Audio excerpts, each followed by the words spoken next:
వాంతులు వస్తున్నాయి, ఈ వాంతులు తేడాగా ఉండి నేను ప్రెగ్నెన్సీ కిట్ బుక్ చేసుకోవాలి అని నిషా అనుకుంటూ బుక్ చేస్తుంది. ఆ తర్వాత డోర్ కొట్టగానే చామంతి వచ్చి డోర్ ఓపెన్ చేస్తుంది. ఎవరైనా అడుగుతుండదు, నిషా మేడం కొరియర్ వచ్చింది అని చెప్పి అనగానే నేను ఇస్తాను ఇవ్వండి అని చెప్పి చామంతి తీసుకుంటుంది. థ్యాంక్ యూ మేడం చెప్పి ఇంకా వెళ్ళిపోతూ ఉంటారు. ఇంకా నిషా వీడి కంగారంగా తన రూమ్ కిందకు వస్తూ ఉంటుంది.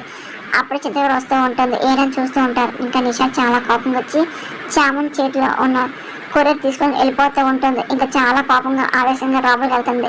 ఇంకా డోర్ వేసి ఇంకా తెచ్చిన కిట్ని తీసుకొని చెక్ చేసుకుంటుంది. ఒక్కసారి నిషా చూసి షాక్ అయిపోతూ ఉంటుంది. ఇదేంటి పాజిటివ్ వచ్చింది అంటే నేను ప్రెగ్నెంట్ అసలు నాకు తెలియకుండా ఇప్పుడు నేను ఎలా క్లియర్ చేసుకోవాలని చెప్పి నిషా కంగారు పడుతూ ఉంటుంది.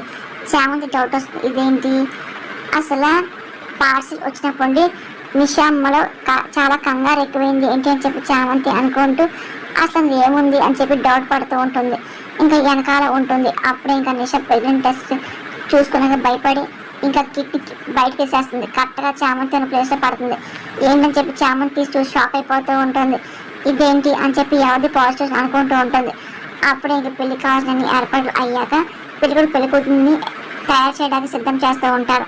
రోజా దగ్గర నిషాని తీసుకొచ్చి కూర్చోబెడుతుంది. ఆ తర్వాత అరుణ్ దగ్గర ప్రేమను తీసుకొచ్చి నిషా పక్కన కూర్చోబెడుతుంటారు. కానీ చామంతి పదే పదే నిషాని గమనిస్తుంది. నిషా మాత్రం తన చెయ్యి పొట్ట మీద పెట్టుకొని అంతే పని ఇబ్బంది పడుతూ ఉంటుంది. ఆ తర్వాత పాలలో మంచిన రూపాన్ని తీసుకొని నిషా పొట్ట పెట్టుకుంటున్నారు. అబ్బా అని చెప్పేసి ఇంకా నిషా అంటూ ఉంటుంది. ఆ దాంతో చామంతి గమనిస్తూ ఉంటుంది.